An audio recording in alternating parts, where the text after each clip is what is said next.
Kenapa kok sejarawan justru malah bikin novel? Jawa yang kita agung-agungkan sebagai sesuatu yang luhur itu dari mana datangnya? Karena terbukti pemimpin-pemimpin politik perang, pangeran-pangeran juga paten-patenan begitu. Dan nilai-nilai itu dari mana? Justru di Jadi Konco Wingking itu perempuan sangat berpengaruh terhadap kebijakan raja, kebijakan suaminya, kebijakan ulama dari belakang itu loh. Rasa rojo aku yo ngono. Jadi kalau suka Game of Thrones ya harusnya suka Mataram lah. Iya, Mataram itu Game of Thrones Jawa ya. Betul.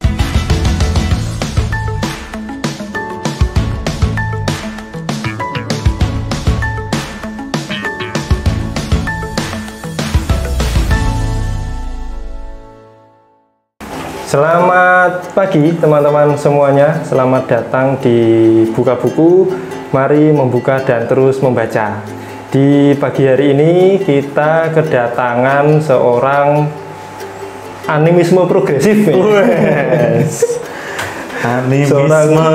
Seorang filolog muda yang jane kaosnya digawa mau Mas, animisme progresif. Iya lali. Anu ya, nek Ronos dulu ya sithik wae.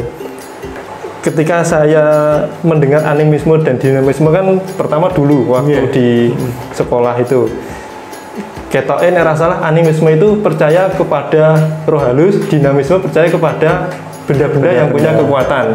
Kui sepenuhnya bener apa kurang presisi apa biar? Itu simplifikasi sebenarnya. Penyederhanaan. Sing bener biar? Sing bener ya semuanya ada spektrumnya gitu sebenarnya. Itu kan cara orang luar melihat kepercayaan yang ada di dalam tradisi barat, kemudian dicoba untuk melihat dalam tradisi timur, kok berbeda gitu kan. Akhirnya ya kita nggak sepenuhnya melihat misalkan kayak dinamisme percaya terhadap batu, percaya terhadap pohon, obelisk atau apa gitu ya.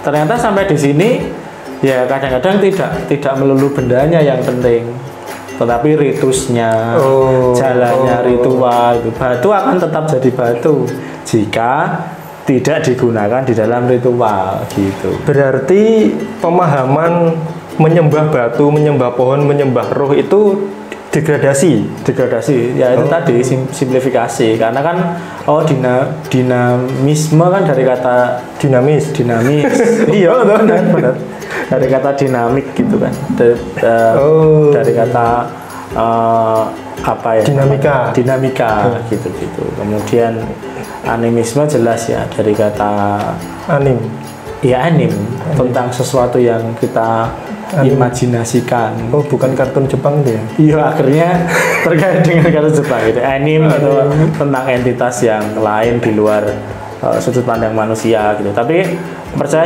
terhadap roh leluhur gitu. Lah, roh leluhur kan sebenarnya juga susah kan kita nggak mempercayai. Susah nggak mempercayai, oke. Susah tidak untuk mempercayai jenis-jenis roh sejenis gitu. Misalkan gitu ya, kita sekarang misalkan dalam tradisi Abrahami kita mengenal adanya malaikat gitu ya, mengenal adanya Tuhan sebagai roh yang agung. Kok gitu. Pinjamnya dari khasanah itu nggak murni Jawa toh? Apanya? Roh, percaya kepada roh itu? Enggak murni Jawa. Gitu. Misalkan ada dalam tradisi Siwa kita kenal dengan pecahannya Atman atau apa. Jadi sebenarnya konsep animisme yang kita kenal sebagai percaya terhadap roh-roh leluhur itu seperti mendiskreditkan ya praktis agama yang datang sebelum Abrahamik, secara khusus Kristo Yahudi. Jadi secara khusus itu kan lahir dalam pandangan ilmuwan yang dia berbasis Kristen dan Yahudi gitu. Nah, jadi kan mengaku-ngaku animisme progresif itu melawan arus yang mana? Saya tidak berlawan, tapi sebenarnya kita ini sedang menjalani kan animisme dan dinamisme progresif sebenarnya kan gitu. Cuma kalau mau bikin animisme dinamisme progresif itu ternyata nggak muat. Animisme toh. Animisme toh aja, tapi sebenarnya spasinya itu berisi dinamisme gitu. Animisme progresif. Oke. Gitu. Mas Rindra ini adalah filolog itu ya Mas ya? Pekerjaan ya atau pekerjaan. Bisa. Itu kayak profesi gitu ya, guru, kayak filolog gitu ya. Iya. Itu S1-nya apa itu jurusannya? S1-nya jurusannya sastra daerah. Sastra daerah. Prodinya sastra Jawa. Program studi sastra Jawa. Terus itu selain jadi filolog bisa jadi apa aja? Bisa jadi linguis, ahli bahasa. Terus bisa jadi ahli sastra. Sastra Jawa ya? Sastra Jawa, dia jadi sastrawan, kritikus sastra gitu. Kemudian ada juga yang pemerhati kebudayaan, jadi budayawan gitu. Oke. Filolog terus S2-nya 2 kali ya? Iya, 2 kali. Yang satu nggak selesai. Yang satu di UGM. Ya, jadi mengambil studi untuk lintas agama itu terus nggak selesai. Kemudian yang selesai apa? Di UNS? Selesai di UNS, Cultural Studies. Cultural Studies. Ya, biar selesai aja. Oke. Mas Rendra pada pagi hari ini akan mengulas sebuah buku. Buku apa itu, Mas? Novel, ini novel. Novel ya. Novel judulnya adalah Mataram. Wah, ini buku yang cukup menarik teman-teman kalau suka baca novel dan berbau Jawa-Jawa gitu. Jawa berbau? Iya, Jawa itu bau loh sebenarnya. Oh ya? Iya. Nanti coba ke Indonesia kan bau Indonesia, ini bau Jawa. Ini ada satu novel yang cukup menarik ya, karyanya Pak Anthony Reid, tapi di sini ditulis Tony Reid. Sebenarnya nama beliau Anthony Reid. Mataram. Pak Anthony Reid itu siapa dulu? Dari situ dulu, Mas. Ya, Pak Anthony Reid ini bagi teman-teman yang suka ilmu budaya atau sejarah gitu ya. Nama Anthony Reid saya pikir cukup terkenal ya di kalangan sejarawan, dan dia sejarawan dari Auckland di New Zealand. Kemudian dia banyak studi tentang Indonesia ya. Dia sejarawan Indonesia sebenarnya. Jadi sejarawan Indonesia. Jadi dia sejarawan yang studinya terkait dengan Indonesia, sejarah Indonesia. Kayak Ben Anderson. Tapi seperti Benedict Anderson, kemudian ada Wycliffe ya, yang satu rumpun dengan dia gitu. Mas Rendra ketemu buku ini ceritanya gimana? Ceritanya saya mengagumi beliau dari tulisannya ya. Praktis kalau kuliah di Fakultas Ilmu Budaya itu akan ketemu nama Anthony Reid gitu ya. Ada buku babonnya namanya Kuruniaga gitu. Jadi sama kayak anak ekonomi Dewanya Adam Smith gitu ya. Ya, jadi ada dewa-dewa sejarah gitu ya. Nama-nama sejarawan besar, salah satunya Anthony Reid. Kemudian sejarah Sumatera itu sangat legendaris ya buku beliau. Kalau mau belajar sejarah Sumatera harus baca buku dia gitu, kira-kira gitu. Kalau mau belajar sejarah sosioekonomi Jawa harus baca buku dia gitu. Nah kemudian pernah bertemu sekali gitu ya di dalam konfront. Kemudian kok tiba-tiba di usianya yang 80 tahun dia mengeluarkan ini gitu. 80 tahun? Ya, setelah pensiun, kemudian jadi emeritus profesor, agak berkurang ya aktivitas akademiknya, kemudian dia membuat sebuah novel. Oh, itu novel ya, tapi ada data-data sejarah dimasukkan gitu? Nah, ini yang nanti kita perdalam. Oke. Menariknya gitu. Penasaran nggak? Sekarang? Oh, sekarang? Kirain ada part 2 gitu. Itu apa namanya? Ketemu buku ini dikasih atau beli? Enggak. Ini waktu itu dikasih diberitahu sama teman-teman bahwa Pak Anthony dia membuat buku baru loh. Oh iya. Kemudian juga di salah satu conference saya ketemu dengan mungkin marketingnya dari Monsoon Book ini. Kemudian dia ada leaflet gitu, isinya ada beberapa buku ya. Misalkan yang sekarang diterjemahkan di dalam bahasa Indonesia itu ada buku Brandal Tanah Jawa. Oh, itu sudah diterjemahkan? Sudah diterjemahkan dalam bahasa Indonesia. Nah, itu barengan sama ini gitu. Jadi bukunya Pak George Quinn kan, jadi bareng sama ini tahun 2018. Terus kemudian saya beli ini dari penerbitnya gitu ya. Jadi dia sebenarnya dari Eropa, dari Inggris, dicetak di Inggris, kemudian disebarkan di seluruh. Ini belum ada terjemahnya? Belum ada. Itu bahasa Inggris berarti ya? Bahasa Inggris. Terus kok ini ada buku ini? Wah, ini penting juga. Nah, ini selain buku Mataram, ada satu buku yang legendaris ini ya, karyanya Pram penerbitnya Hasta Mitra gitu ya. Nah ini sebenarnya buku yang kira-kira juga penting untuk sebagai buku sandingan baca gitu. Ini dengan ini? Dengan itu, karena dating tahunnya sama. Jadi kalau di buku novel Mataram itu Pak Antoni kan ngomongin tentang Banten ya 1600-an gitu. Nah, 1600-an. Kan akhir Majapahit terus masuk Islam. Kemudian ada Kesultanan Demak dan Banten. Pajang, Mataram. Kemudian ada ini juga, ini buku yang menceritakan tentang Wiranggaleng ya di Tuban gitu. Fasal dari Majapahit yang kuat gitu di Majapahit akhir. Jadi saling melengkapi kisah ya. Saya pikir ini menarik karena dua novel ini semacam novel yang saya pikir kenapa kok sejarawan justru malah bikin novel gitu ya.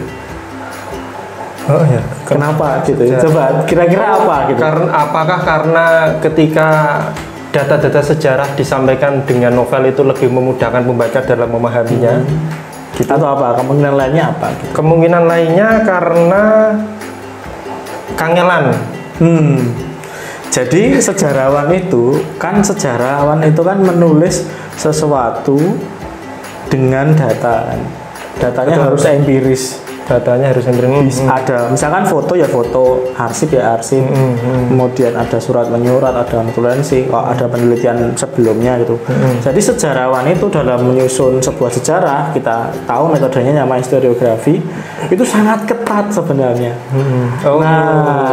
Tapi kan di masa sejarah itu historiografi itu ditulis, pasti kan ada yang bolong.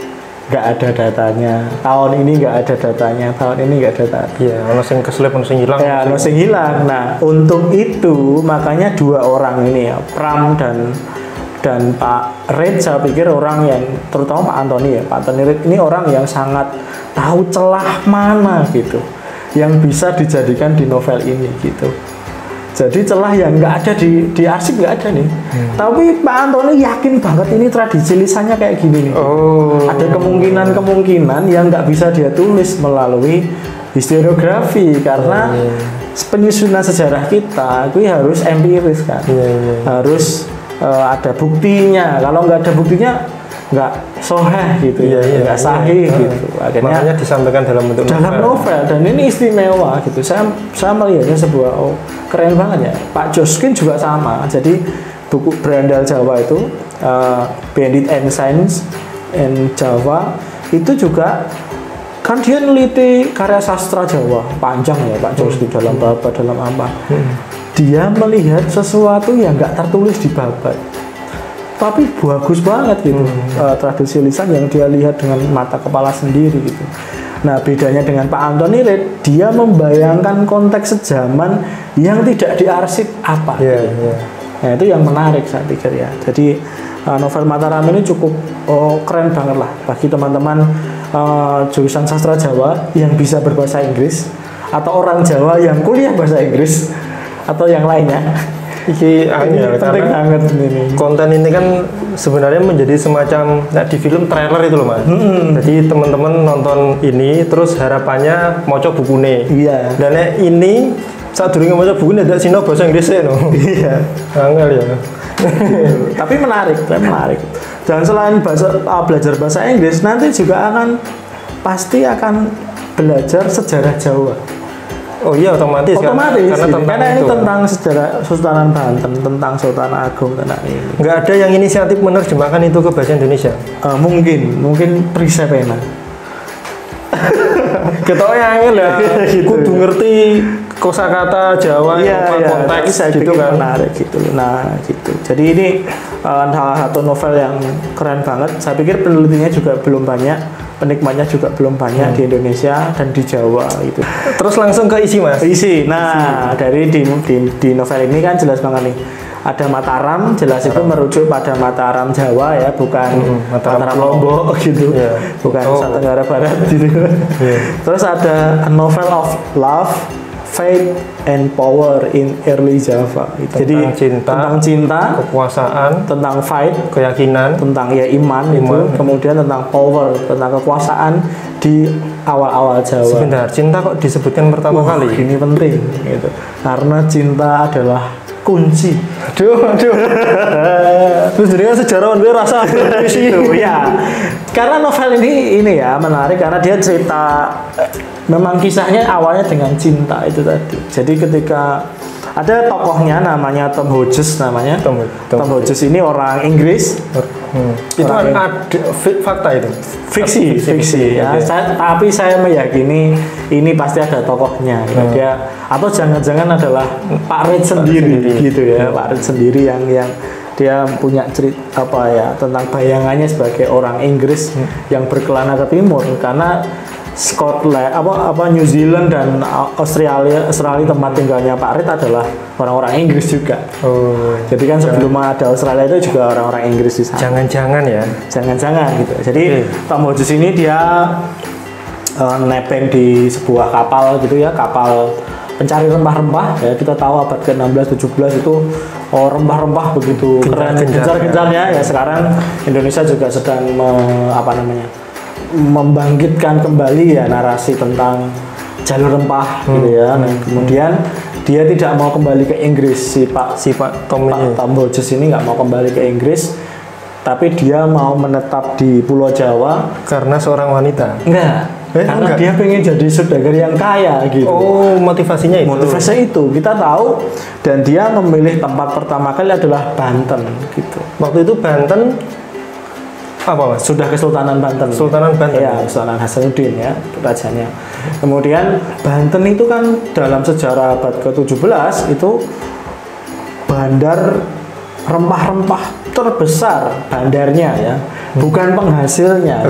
Penghasilnya kan di Maluku ya. Kemudian tapi Banten ini kan dia sebagai lalu lintas kapal gitu ya, mau ke Eropa dia di situ. Kemudian dia bertemu dengan seorang perempuan namanya Sri. Namanya sederhana sekali. Iya, sangat Jawa ya, Jawa seperti Dewi Sri. Lengkapnya siapa Mas? Nggak ada lengkapnya. Saya pikir, nah Sri ini adalah anak seorang bintara. Ya sekarang kita tahu ya ada tamtama bintara perwira gitu ya, jabatan menengah di dalam militer Banten ya. Tetapi bapaknya Sri ini adalah Tionghoa. Tionghoa Muslim, ibunya Jawa, terus punya anak Sri ini gitu.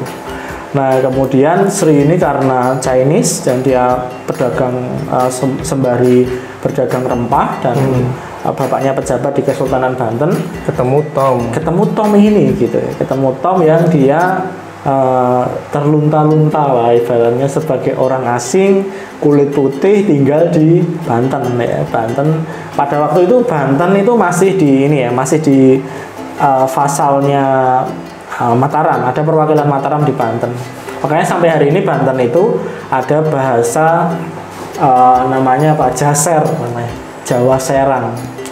Bahasa Jawa Serang gitu. Di sana sampai hari ini kita masih melihat sisa-sisa dari orang-orang Mataram ya di era Sultan Agung itu, jadi punya kantor lah di sana, kantor duta besar ya, kayak duta besar gitu ya di Kesultanan Banten. Waktu itu apa? Portugis berarti Mas ya? Yang setiap itu Portugis menguasai Jepara, kemudian Belanda menguasai Batavia. Jadi itu pemindahan dari Banda Neira, kemudian benteng yang di Banda Neira ditinggalkan, terus mulai bangun Batavia ya, Jakarta gitu. Pertanyaan saya, bagaimana Pak Tom ini yang orang Inggris itu di sana? Apakah kucilkan atau mendapat tempat istimewa atau bagaimana? Nah, pertama dia bisa bahasa Inggris gitu. Kan ada dua atau tiga company besar gitu ya.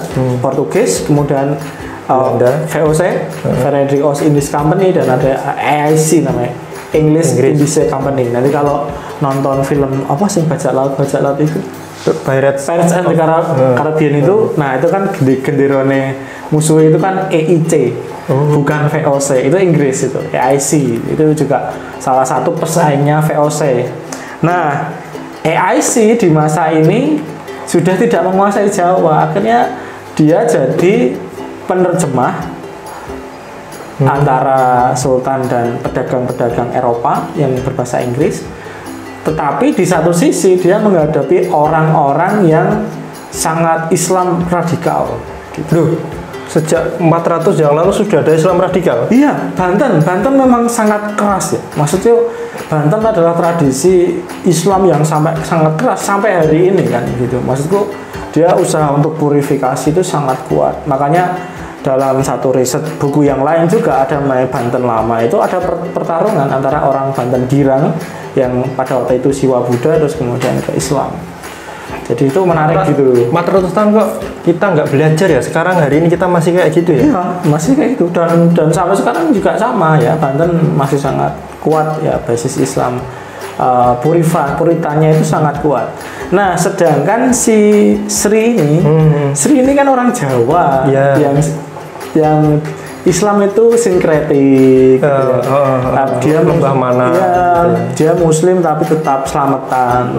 Tetapi karena bapaknya Chinese, dia tetap ke kuil-kuil gitu ya untuk menghormati leluhurnya. Itu juga dikena pertentangan Islam radikal tadi ya. Gitu. Jadi bisa bayangkan ya, Banten pada umumnya itu yang bagian utara itu dikuasai oleh Islam Puritan, sedangkan kantor tadi Duta Besar Mataram di situ itu Islam sinkretik karena Sultan Agung sebenarnya sinkretik gitu. Sinkretik, tapi ada orang entitas lain yang Chinese dan ada entitas lain Barat. Jadi sebenarnya novel ini kompleks banget, sangat kompleks gitu, sangat menarik ya. Akhirnya kemudian jatuh cinta gitu ya. Momen jatuh cintanya bagaimana? Momen jatuh cintanya kedekatan menerjemahkan gitu. Jadi Witing Tresno jalanan sama bosong. Orang iso bosong gitu ya. Akhirnya dia karena ngomong sama orang Jawa Serang, dia harus ketemu Sri. Ketemu Chinese saudagar harus ketemu Sri gitu ya. Kita memahami Muslim harus ketemu Sri gitu.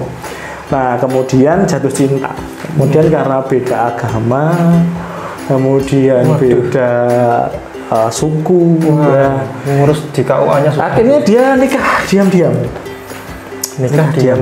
bahkan dia menyembunyikan pernikahannya. Setelah menikah itu dia menyembunyikan identitasnya itu supaya tidak ada kegaduhan. Ya, di situ apa ya, intrik-intrik sangat kuat ya. Jadi dijelaskan bahwa Hojes dipaksa untuk sunat, kemudian sama seperti yang dilakukan oleh orang-orang Eropa.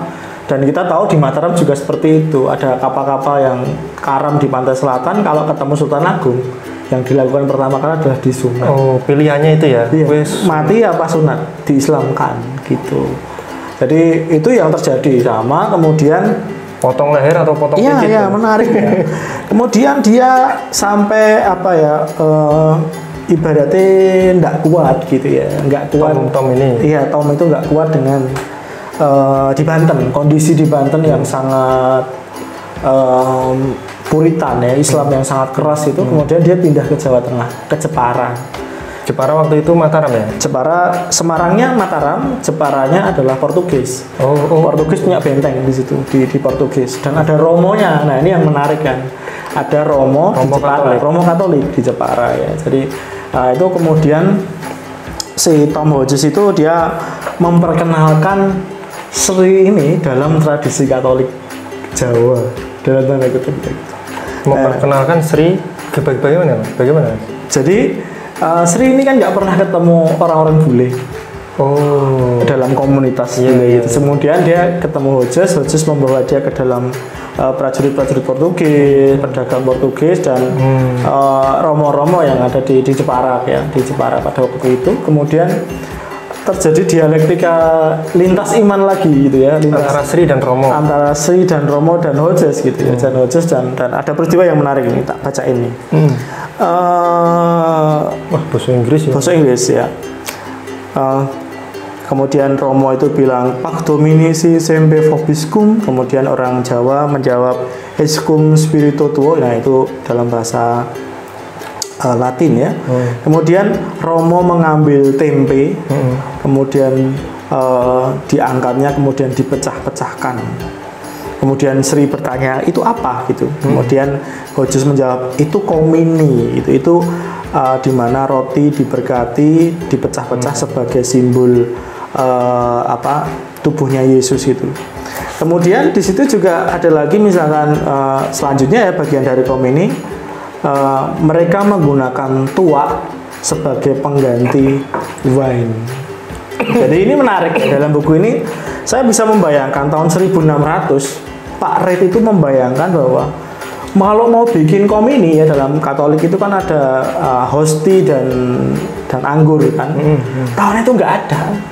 Siapa yang punya roti? Siapa yang punya anggur gitu? Akhirnya yang dipakai adalah tempe dan tuak. Nah ini yang saya bilang tadi. Ini kan nggak ada datanya. Di arsip manapun nggak pernah ada datanya. Tapi kenyataan ini tidak bisa kita tolak gitu. Bahwa ada kebutuhan untuk melakukan komini ya, perjamuan ritual itu gitu. Akhirnya Pak Reid menyisipkan pakai tempe, nggak pakai roti gitu. Jadi dia pakai tempe, terus kemudian ya inilah tubuhku gitu. Tubuhnya Yesus yang dipecah-pecah itu pakai tempe, bukan pakai roti gitu. Kemudian anggur dia pakai tuak ya, tuak dari aren gitu ya, untuk pengganti wine kan. Anggur itu kan nggak ada gitu. Nah ini menarik. Kemudian ini tentang iman ya, antara iman. Kemudian di Jepara ini juga dia bertemu orang-orang yang masih sangat siwa gitu ya, masih sangat sisa-sisa akhir dari Majapahit gitu ya. Dia bertemu orang-orang yang petapa di gunung. Dialog iman itu tadi motivasinya mengkristenkan, mengislamkan atau dialog diskusi gitu? Dia diskusi aja. Jadi ini kan dia pernikahan beda agama. Satu sisi Hodges belajar Islam di Banten, tapi ketika sampai Jepara gantian Sri yang belajar Katolik gitu ya. Tapi dia bertemu yang lain, bertemu kepercayaan yang lain, Siwa, Buddha, animisme, dinamisme ya. Kayak gitu. Sri bergejolak nggak atau kuat imannya atau bagaimana? Sampai akhirnya saya menarik ini ya, Pak Reid tidak menceritakan secara detail apa itu, tapi untuk menyatakan dia Jawa, Hodges Jawa, memperjuangkan cintanya itu, kemudian dia mendaftar sebagai prajuritnya Sultan Agung. Supaya diakui Jawa. Sebagai Jawa. Saya sudah belajar Islam. Saya sudah karena Sri. Sejak dahulu. Karena cinta gitu ya, karena cinta. Kemudian dia mendaftarkan diri sebagai prajurit Mataram dan mati sebagai prajuritnya Sultan Agung saat dia menyerang ke Batavia. Si Hodges ini kemudian mati. Jadi dia menemukan cintanya di dalam perjuangannya gitu ya. Jadi pertarungan antara ini kan kemudian Banten dan Mataram itu kan berselisih, berebut kuasa gitu ya. Kemudian pada waktu itu Sultan Agung sebelum menyerang PG-nya setelah menyerang Batavia, kalau menang dia akan menyerang Banten gitu. Tapi kan kalah dan menghancur gitu. Terus kemudian di bagian-bagian akhir ini menarik gitu ya. Jadi si Sri ini justru malah digambarkan sebagai orang suci ya, sebagai mungkin Maria gitu ya, Dewi Maria atau Santa Maria ya, sebagai perempuan suci yang mengenang ya, banyak ceritanya itu gitu. Persentuhan dua orang itu dengan Jawa bagaimana Mas? Karena dua orang Tom dan Sri itu tadi. Karena Jawa itu kan kalau ada sesuatu yang baru kan cenderung tidak menafikan, tapi kadang bisa bersatu. Misalnya kalau ada Islam jadi Islam kejawen, bahkan Katolik atau Kristen pun masuk juga mudah gitu kan. Itu disampaikan nggak di sana? Tersirat ya, sangat tersirat gitu. Bagaimana orang agama di dalam novel ini itu menjadi sebuah praktek globalisasi sejak mungkin 400 tahun yang lalu gitu. Dan itu kita bisa buktikan di sejarah gitu. Maksudnya kayak kita berbeda itu sudah sejak 400 tahun yang lalu gitu. Dan ada cinta di situ. Dan sebenarnya agama itu agama menjadi menyakitkan ketika jadi alat power kan. Sebagai alat penguasa gitu. Tapi sesama Islam, Sultan Agung dan Sultan Banten perang juga. Gitu. Tapi ketika Sultan Agung nyerang Belanda, dia atas nama Islam juga. Gitu. Tapi pada akhirnya Sultan Agung juga minta tolong kepada Portugis di Jepara. Gitu. Jadi sebenarnya itu tersirat sebenarnya beragama yang sangat kompleks di Jawa di abad 17 ya, awal 17 itu sebenarnya sudah sangat biasa. Yang jadi masalah adalah ketika agama dan identitas itu menjadi sebuah komoditi politik, komoditi kekuasaan. Itu ya kira-kira relate lah sama hari ini gitu ya. Itu loh, kita kok nggak belajar ya dari jangan-jangan sejarah diajarkan secara salah di sekolah-sekolah. Ya bisa jadi ya. Ya kita nggak tahu, maksudnya kemampuan guru sejarah untuk membaca buku, memahami pola sejarah, dan itu saya pikir nggak cukup dengan kurikulum kan. Yang jadi masalah kan hari ini mungkin ya yang ada di situ atau LKS diajarkan gitu ya. Iya ya, angel ya Mas ya. Novel ini novel angel sebenarnya. Oke Mas, ceritanya jadi intinya begitu ya, dua orang cinta, kemudian dia sulit mengekspresikan cintanya, terbukti dengan nikah sembunyi-sembunyi, terus menyesuaikan diri di masyarakat juga kesulitan. Dihantam oleh keyakinan masyarakat gitu. Ada identitas Jawa ya, berbagai macam. Jadi intinya sebenarnya saya melihat Pak Red ini mencoba membuat sebuah narasi bahwa Jawa gitu, atau misalnya kepada kita ya sing orang Jawa ini, kamu orang Jawa ini loh, lihatan 400 tahun yang lalu kita pernah berperang soal agama loh, kita pernah perang soal identitas loh. Oke, kayak gitu. Pertanyaannya begini, kemudian Jawa yang kita agung-agungkan sebagai sesuatu yang luhur, nilai-nilai yang luhur, misalnya kayak Surya Mentara atau siapa ya, Ki Hajar misalnya, itu dari mana datangnya? Karena terbukti pemimpin politik waktu itu raja-raja juga perang, pangeran-pangeran juga paten-patenan begitu. Dan nilai-nilai itu dari mana? Sebenarnya ini ya, maksudku kayak Ki Hajar atau orang-orang besar kita hari ini yang dianggap sebagai nilai-nilai luhur itu, bagi saya sendiri nggak ada. Nilai luhur itu nggak ada. Yang ada adalah nilai-nilai universal gitu. Yang tinggi, apa nilai-nilai di keraton selalu tinggi? Enggak. Di desa juga banyak nilai-nilai kebudayaan Jawa yang tinggi gitu. Nah kadang-kadang karena narasi kita kan selalu tentang tinggi rendah, tentang besar kecil, tentang luhur dan penguasa. Penguasa menentukan itu. Padahal Jawa hari ini kan kita justru lahir ke dalam Jawa yang bisa melihat semuanya lebih egaliter. Iya. Misalkan ya sekarang kita ngomongin tentang apa ya? Misalkan ya ini tadi lah novel ini ya. Novel ini sebenarnya juga bercerita bagaimana tokoh yang keraton yang besar itu juga didukung orang-orang kecil gitu loh. Sekarang mulai ada tentang sejarah desa, tokoh-tokoh desa menguat, kajian kiai-kiai desa. Dulu apa ada? Ya nggak ada. Dulu kalau ulama ya ulama besar gitu ya. Sekarang mulai kiai kampung mendapat porsi gitu. Nah itu sebenarnya saya pikir pengetahuan kita semakin egaliter gitu. Di sisi lain juga Islam radikal Puritan itu tadi juga masihan ya? Iya, jadi di sisi lain ini juga refleksi buat kita. Kita pernah hancur lebur loh gara-gara perang identitas ini. Tidak hanya Islam saya pikir ya, juga Kristen juga tidak hanya atas nama agama, atas nama golongan juga ya. Iya. Kayak gitu. Iya ya. Yo namanya sejarah berulang gitu Mas. Angel berpola itu. Oke, kemudian pertanyaan selanjutnya ini Mas, itu kan Pak siapa tadi? Tony Reid itu kan sejarawan ya. Nah, nilai-nilai sejarah apa saja yang ada di sana yang mencengangkan? Misalnya apa? Sebenarnya saya melihat yang sangat mencengangkan justru ya ini tadi Pak Anthony Reid itu justru mengisi hal-hal yang tidak ada dalam arsip sejarah gitu.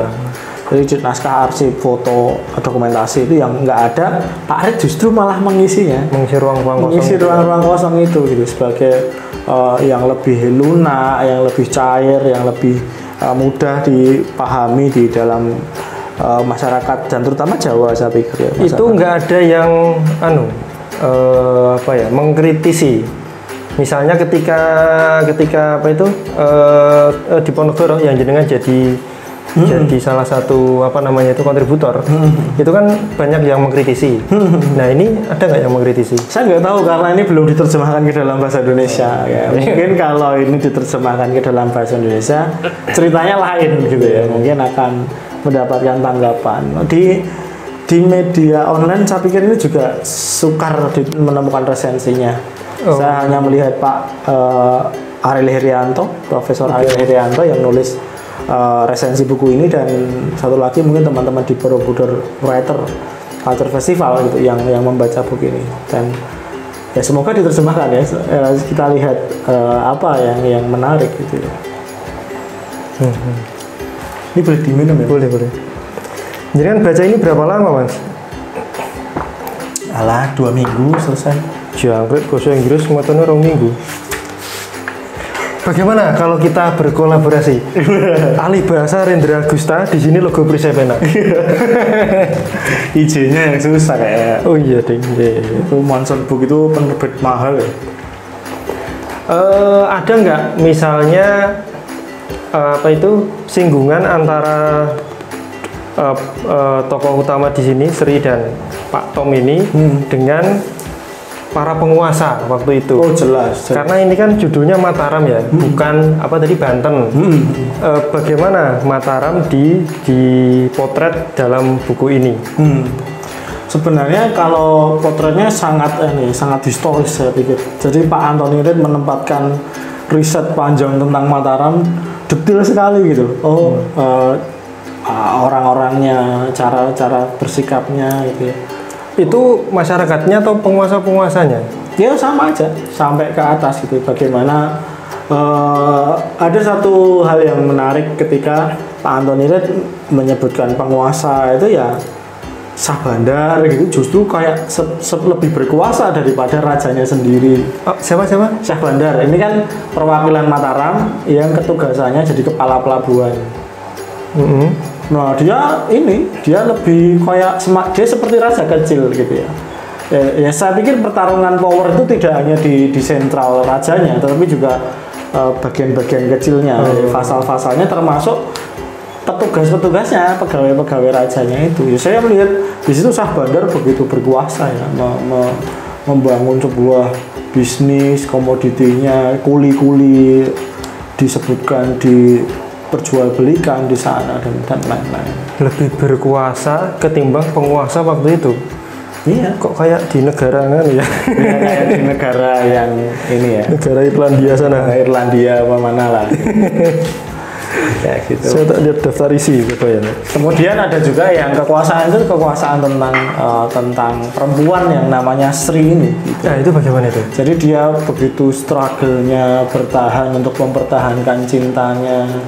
Tetap menarik. Iya, tetap mempertahankan tugasnya ya sebagai penerjemah gitu ya. Jadi bayangin aja ya, orang bisa nggak jadi jual beli ya gara-gara penerjemah. Orang bisa perang gara-gara penerjemah gitu. Jadi sosok perempuan penerjemah ini yang cukup, saya pikir juga punya power yang besar ya, di dalam novel ini. Ini menurut saya ya. Nanti teman-teman bisa menafsir sendiri, tapi tafsir saya tentang kedudukan Sri yang setiap bab itu kan ada ya. Jadi porsinya bahkan lebih besar daripada Hodges sendiri. Porsinya besar sekali gitu, sampai Hodges meninggal Sri masih punya power gitu, menunjukkan identitasnya sebagai perempuan. Ini novel feminis ini. Nggak feminis saya pikir. Nah itu kan cara pandang kita terhadap Jawa atau perempuan Jawa yang memakai kacamata barat. Tapi kalau kita lihat itu hal biasa. Tanpa ada teori feminisme, orang-orang Jawa, perempuan Jawa jadi prajurit kan. Dia berperang, naik kuda, tapi dia juga tetap jadi istrinya raja. Tapi dia juga sebagai semacam mediator ulung di zamannya. Jadi kayak gitu sebenarnya. Berarti perempuan mulai direndahkan itu sepertinya ketika raja-raja mulai dibayar oleh kolonial, oleh Belanda terutama ya kalau di Jawa. Kan dulu raja-raja berkuasa full gitu. Ketika dia kalah perang, ada intrik, korupsi di dalam tubuh keraton, tiba-tiba ya udah, ini tanah kita kelola, kamu tak gaji ya raja-raja, tak gaji kamu boleh punya istri, punya selir, istrimu juga tak gaji gitu. Akhirnya di situ kan porsi bagaimana nggak tahu ya, kita ngomongin feminisme atau kesetaraan gender itu mulai benar-benar terlihat timpang. Tetapi kan itu hanya terjadi di istana. Di kampung nggak terjadi itu. Gitu. Di kampung biasa aja. Ibu-ibu ngeterke sego ning sawah, bahagia mereka ya. Jadi kalau kadang-kadang di dunia sastra itu kan kok iso ya dia ngomongin feminisme Jawa apa gitu. Mengkreat novel ini pakai teori feminisme.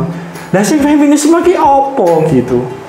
Yang kamu perjuangkan apa? Justru dijadi konco wingking itu perempuan sangat berpengaruh terhadap kebijakan raja, kebijakan suaminya, kebijakan ulama dari belakang itu loh. Rasa rojo aku ya ngono gitu loh maksudku.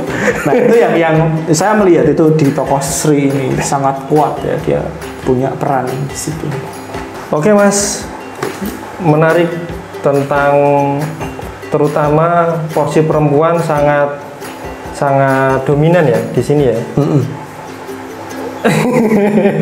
Tapi nggak hanya itu ya yang menarik gitu ya, maksudnya ada tadi ya pertarungan identitas, kemudian ada Jawa pinggiran, Jawa pedalaman. Pedalaman ini ya Mataram, pinggiran adalah Banten gitu ya. Semarang, Jepara itu kan Jawa. Ada kemudian ada Banten yang sangat Islam, Jepara yang Katolik. Kemudian ada sinkretik Buddhis yang ada di pedalaman Jawa gitu. Oke, teman-teman bisa, ini hanya kulit ya Mas ya, kita belum masuk ke bagaimana perbincangan mereka itu juga asik ya, menarik ya. Nanti kita di jilid 2. Jilid 2 apa? Jilid 2. Oh, 3 periode. Bukan. Maksudnya kita bisa bikin ini periode pertama kan diskusi, terus ada periode 2. Periode 2 ini mungkin ya. Ya, ada periode 3. Gitu teman-teman. Terakhir Mas. Apa? Pertanyaan template. Kenapa teman-teman harus membeli atau mulai menyukai sejarah, terutama dimulai dari buku ini? Ini orang yang tidak bukan sejarawan atau bukan pencinta sejarah, bukan penyuka isu-isu globalisasi perdagangan, bukan penyuka feminisme. Bisa menikmati novel ini? Sangat bisa karena bahasanya sederhana sekali sebenarnya. Ya dibandingkan J.K. Rowling gitu ya, atau Hamlet itu. Ini ya kan, Game of Thrones, tapi Game of Thrones keren juga. Maksudku jika dibandingkan George Martin ya dengan novel itu ini nggak kalah gitu. Melihat intrik-intrik dan ini cukup menarik gitu. Jadi kalau suka Game of Thrones ya harusnya suka Mataram lah gitu. Iya, Mataram itu Game of Thrones Jawa ya. Betul ya. Jadi ini tuh sebenarnya novel Game of Thrones-nya Jawa. Siapa tahu dilirik sama produsernya gitu ya untuk dibikin seri seperti Game of Thrones. Oke, menarik. Terima kasih Mas Rendra Agusta. Teman-teman yang punya naskah bisa kami bantu supaya naskah itu layak terbit. Tidak perlu banyak-banyak, cetak satuan juga boleh, karena setiap karya patut kita apresiasi begitu ya. Semoga bisa menjangkau orang-orang yang terdekat, minimal anak atau cucu. Itu kan keren kalau kita bisa menjangkau pemikiran generasi-generasi sebelumnya gitu ya Mas Rendra. Menulis buku sedang Benantara itu ya? Ya itu ya kompilasi, yang sendiri baru disusun. Apa itu Mas? Novel juga. Novel ya, pergolakan ini juga. Kalau ini kan kerajaan ya. Game of Thrones kan lintas benua, ini kan Mataram kerajaan. Saya cukup desa aja. Pergolakan desa. Tokohnya Sri juga. Tokohnya rahasia. Iya. Nanti jangan lupa beli bukunya. Oke. Begitu teman-teman, kita akhiri. Jangan lupa tonton episode-episode sebelumnya karena buku-bukunya juga sangat menarik. Itu saja, kita akhiri. Sampai ketemu di Buka Buku selanjutnya. Kanan, jangan kiri. Kiri lagi nih.